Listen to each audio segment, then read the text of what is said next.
So here I put together a very simple track just so I can showcase you guys a few of the features and the new UI, as well as the in-game app for the CSP effect. So the setup panel here is basically still the same. You define your track folder and your track information inside of this panel. The race objects panel here is very similar to before, with the only change that once you put your 3D cursor on a surface and you add a pit box, it will actually spawn a little bit above the 3D cursor. This way the gizmo sits on the ground. Up next, we have the surfaces panel, which has not changed much, so you can still click objects and assign them different types of surfaces over here, as well as create new surfaces and define the configuration for that surface inside of these panels below. Then we have a new panel called objects. This actually allows us to create colliders, an easier method of working with trees, movable physics objects, and define a few of the object properties. For working with trees, the workflow was already pretty simple before, where you would add in your little plane,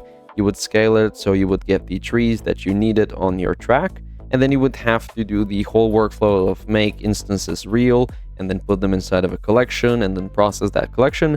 Now all of that simply happens when you click the tree button. So it will ask you to name your group.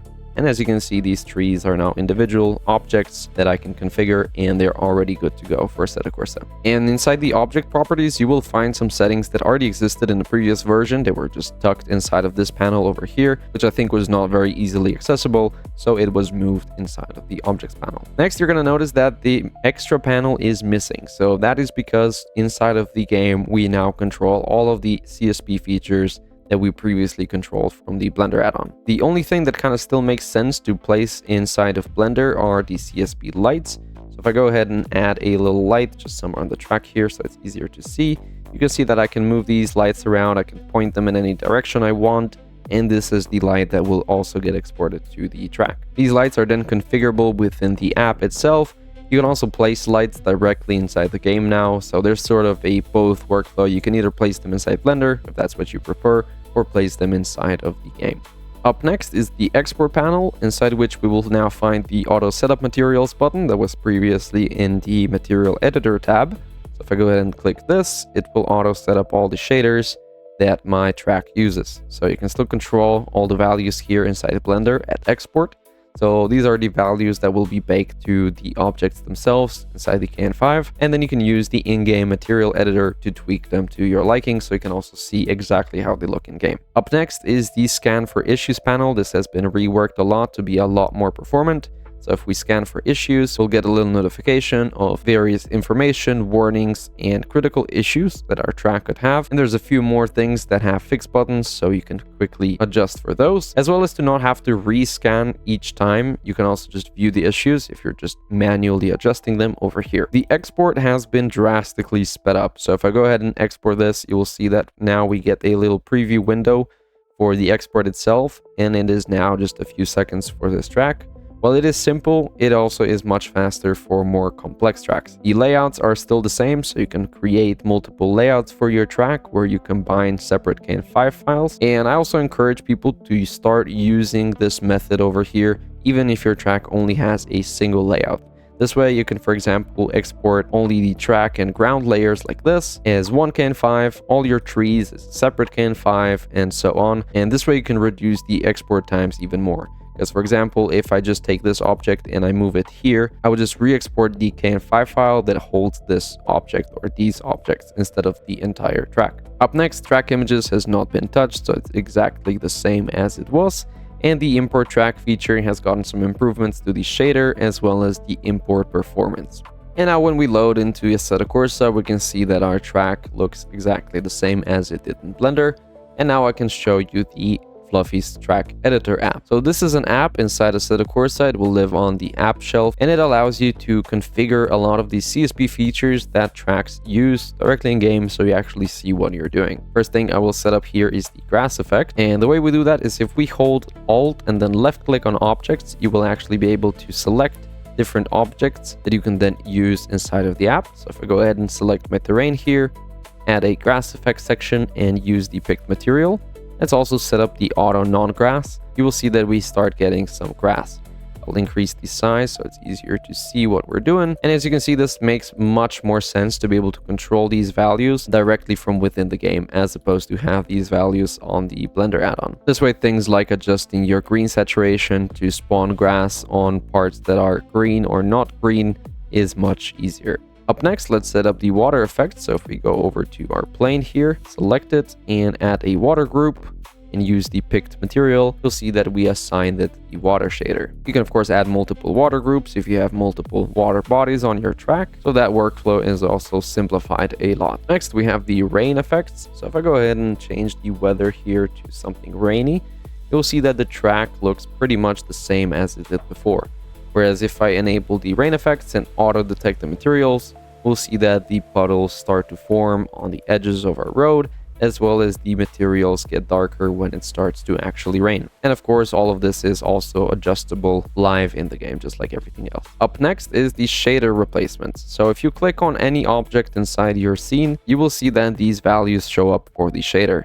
So you can simply adjust these sliders now directly in-game to tweak the levels of brightness or all sorts of different values inside of the shader itself. This will create the Xconfig entries for that specific shader so that these values actually stay when you also close and reload the track. I found a few very fun properties while doing this. So if I, for example, select the grass over here, I can tweak its season autumn property to make it more orange, as well as the trees over here.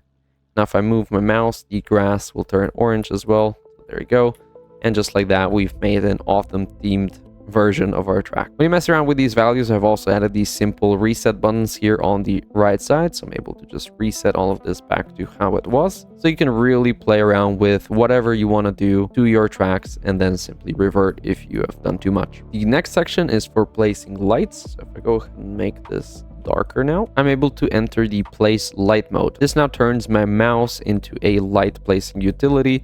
So wherever I click, I will get a little light placed. When I click right click, I stop placing these lights and I can fly around again. And of course, I can also move them around in game. Each light has its settings and values stored here. So if you want to, you can change the color of the lights, as well as the spot angle, the range, the intensity, and so on. So you can really tweak the lights to look exactly how you want it. Another cool thing is that you can use the aim at click. So if I put this light more towards the ground here, I can use the aim at click button and just aim it in a direction that I want it to shine in. If you place lights inside of Blender, the app will simply read the lights that you've placed there and display them here. So you can still move them around and tweak the values inside the app. Up next, we have the particle section. So if I go up closer to this road, I will place down a flame. So you can see that I can place this flame, I can move it just like with the lights. And inside here, I have the controls for the flame values here as well. Same applies to things like the smokes. I'm able to place around this little smoke here, and tweak its values, and also for the sparks. So sparks are a little harder to see, so I'll go up closer like so. Let me increase the lifespan here and the intensity, just so that you will see these sparks flying around. Up next, we have the emissive tab. So if I go over here to the lights and click them, I can use the picked material for these lights here and configure the way that they glow.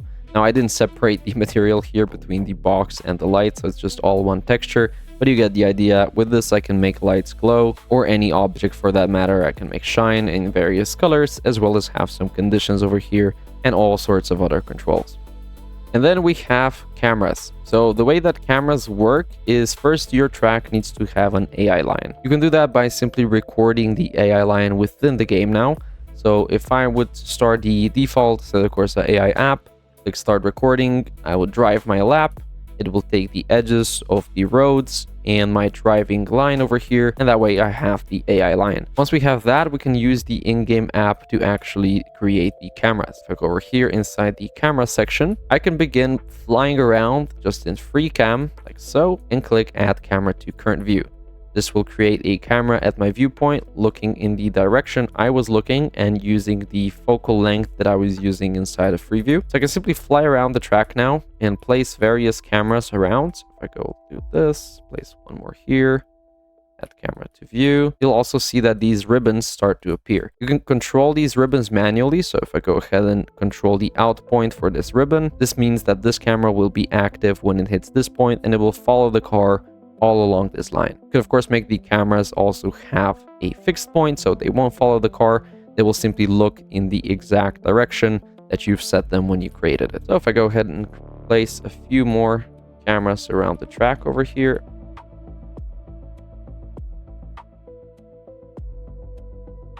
you can see that we have now placed a few of the cameras around, and I'm just going to use the auto distribute in and out points. Then all there's left to do is go inside of the camera view. So if I press F3 and press Ctrl C so that my AI driver starts driving around, and we can watch the race from our cameras.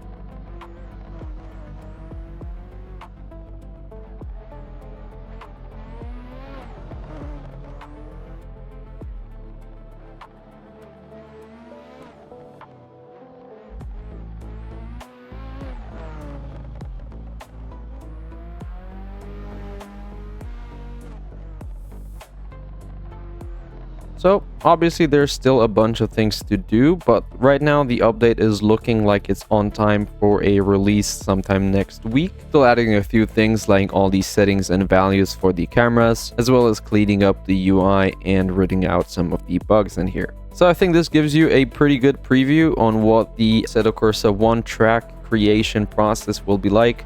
And I think we have a pretty bright future ahead of us for track making. So with that said, thank you guys for watching. Hope you all had a good time. I for sure had a good time making this video.